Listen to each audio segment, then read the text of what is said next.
Hello, guys. Welcome back to Beyond the Realms. I am joined by. Me. That's the only introduction he needs. Me. Me. Crazy J. Yeah, we've been through a lot of hoopla this week. There's been all kinds of controversy over comments here on YouTube, where you can't really comment now unless you got a Google Plus account. Fuck that bullshit. We're not going that route. If you want to comment on our video, guys, I really apologize, but we're doing all of the comments solely through our Facebook fan page now, and I really apologize for the inconvenience. It's the Gestapo Google Plus's fault. Man, it's just fucking ridiculous, man. And I just don't want to have to keep up with another site. I'm not going to go the Google Plus route, man, guys, and I really apologize for it. I really do, because I know a lot of you have already said that you don't have Facebook accounts, and I understand that. But, well, whatever. That's ridiculous. You have to get a Google Plus, though. It's fucking stupid, man. I just can't believe they're making people do that. But it is what it is, and I don't want to waste too much of our time here, because on our current recording ways here, we only have 15 minutes because of my silly uploading capabilities. But today we are going to talk about Thor: The Dark World. Krazy, you actually saw this opening night. You saw it Thursday at 8, correct? Yeah, and it was awesome. And I saw it Saturday at 4:15.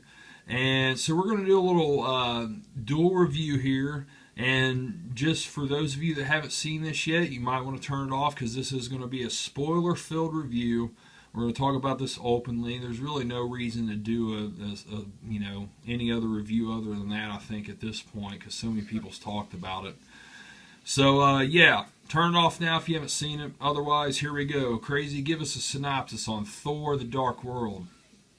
All right, well, the Dark Elves, in particular Malekith, has this goo called the Ether, and he originally he has it, and it's used to control everything. And Thor's great grandfather defeats him and the Dark Elves in one of their first battles, and banishes the Ether to Earth.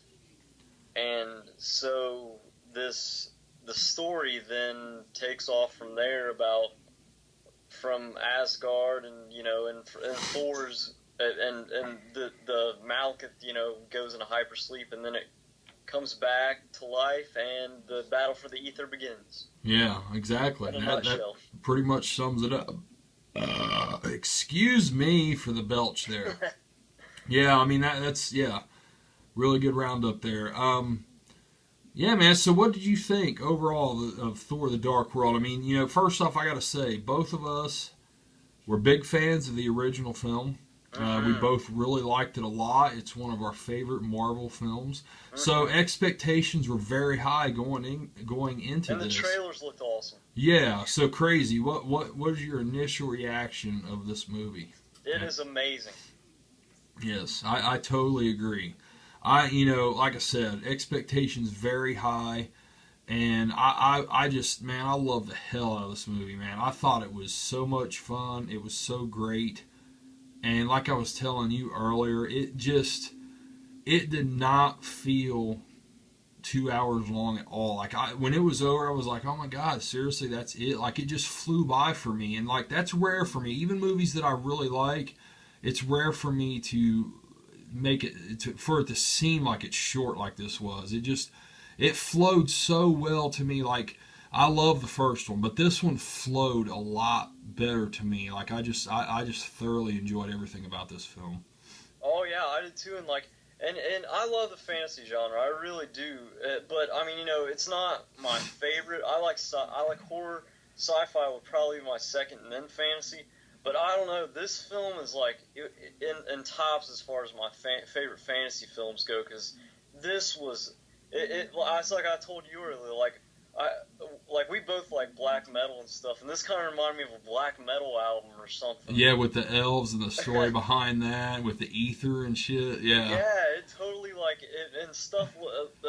The elf world looked like a black metal album cover. It did, yeah.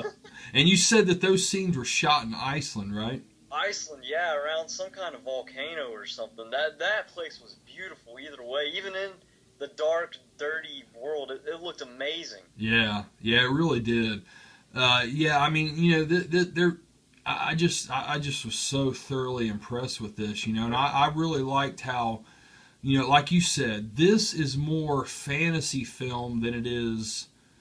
Uh, I guess I mean, it's superhero, of course. I mean, it's Thor's comic book film, but I mean, it really felt more fantasy based in this, and I think the reason why is because only a very little portion of this took place on Earth, whereas the first film, the vast majority of it took place on Earth.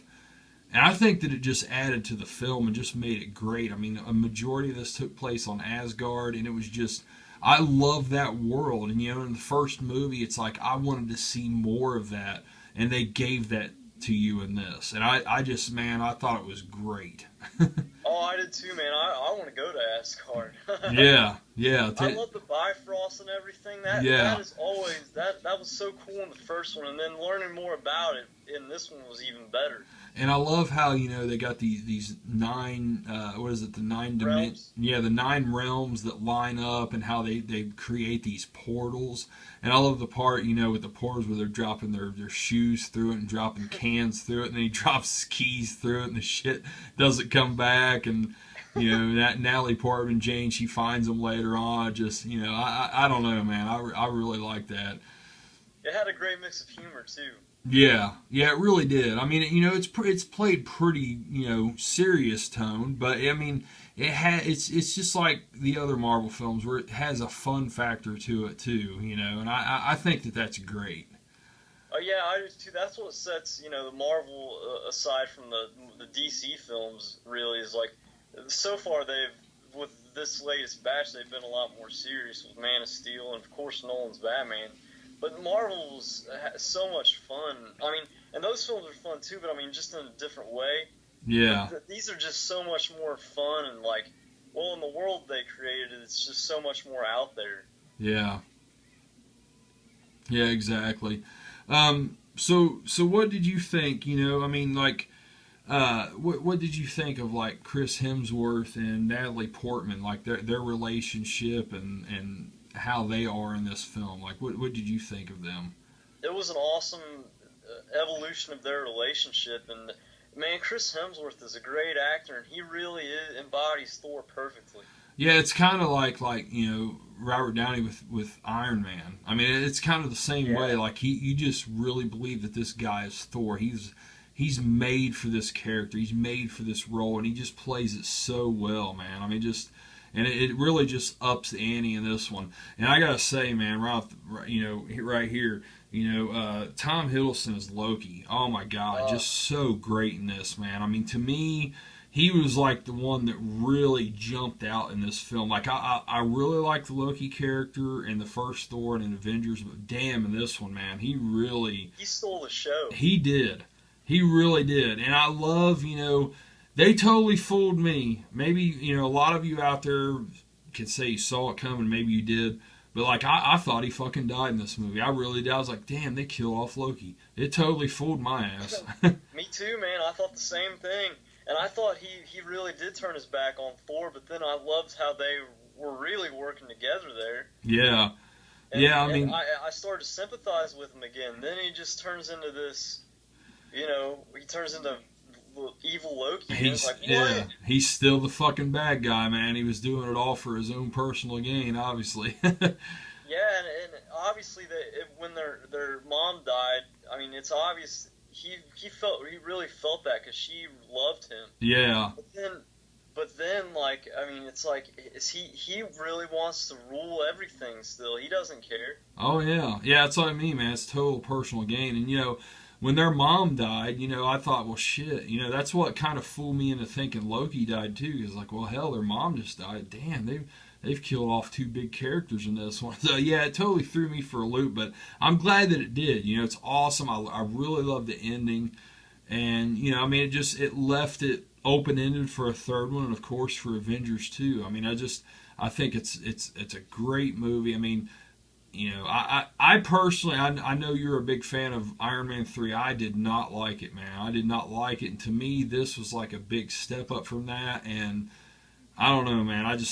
To me, this is my favorite superhero film from this year. I mean, I liked Man of Steel, but I like this one even more, man. I just had so much fun with this, and I would go see this again in a theater. Oh, I can't wait to own it all. And well, we got to talk about that Malekith. What about that guy? He was awesome. Yeah, fantastic, man. Yeah, just a great character. I personally don't really know anything of Thor outside of the movies. I'm not afraid to admit that. I'm not, too cool for school and think I'm a big Thor scholar. I have since looked into some Thor comics, but I don't really know anything outside of the movies. As far as to start with. But yeah, I mean, Malek's character was awesome. A very awesome villain, bad guy. And I kind of sympathize with him too, because he had this it's not. I don't know what it was, because he seemed pretty evil, but still, it was like there was this thing. I felt sympathy for his character for some reason, even though he was just this bad guy, because I think he wanted his race to come back again or something. Yeah, it's kind of the same way as like Man of Steel. It's kind of the same way with that. That's how I thought. Yeah. Where you kind of sympathize with the villain in that. Yeah, but yeah, I mean, I don't know, man. I just think that this is a fantastic sequel. I was highly impressed with it. I think the same way. Absolutely. I want to see it again already, and I cannot wait to own it on Blu-ray. Yeah. So, Krazy, what would you give this one as far as score-wise out of a 1 to 10 scale? 8 out of 10, easily. 8 out of 10. I give it a 9 out of 10. I love it. I like it at least as much as the original. My wife, Selena, she immediately said she liked it more than the original, which is saying a lot because she loves the first film. And, I'm kind of on the fence. I think I need to see it at least one more time to be able to say that. But I'm really leaning that way. Like, I'm really leaning towards liking this even better than the first one, which is saying so much for me, man, because I love the first film. I saw it twice in the theater. I own the Blu-ray. I've watched it multiple times. I love it, and I really love this at least as much. So it's definitely going to be in my top films of this year. So yeah, 9 out of 10 for me. I can see myself liking it more than the original too. And you showed me the original. I was like, that movie blew me away. That's one of my favorite Marvel movies ever. But this is definitely, I think, is a step above that. Yeah. Sure.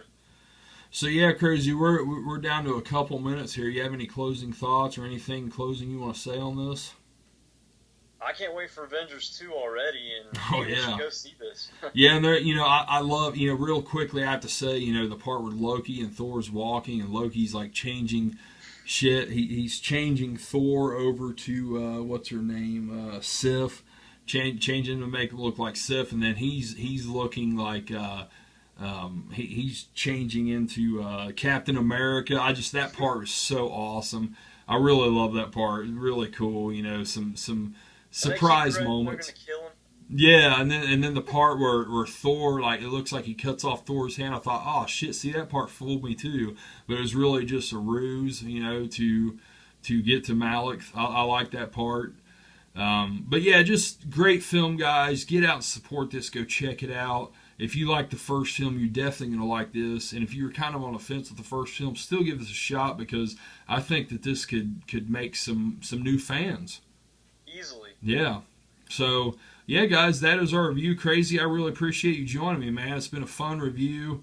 Always I think, fun. We're both big superhero movie fans. The genre is going along strong and still dominating, and with good cause, because they're churning out good movies, man. As long as they keep turning... wait to see more. Yeah, as long as they keep turning out good movies, man, the genre is going to keep going strong. So, we'll see how long it goes. But, yeah, Thor, The Dark World, both... See it. Yeah, highly gets our recommendation. So, Krazy, thanks again, guys. Thanks. We appreciate you watching. Check us out on Facebook, Beyond the Realms. We appreciate it, guys. Yeah, and Instagram also. Thanks a lot, guys. Have a good one. Later. Later.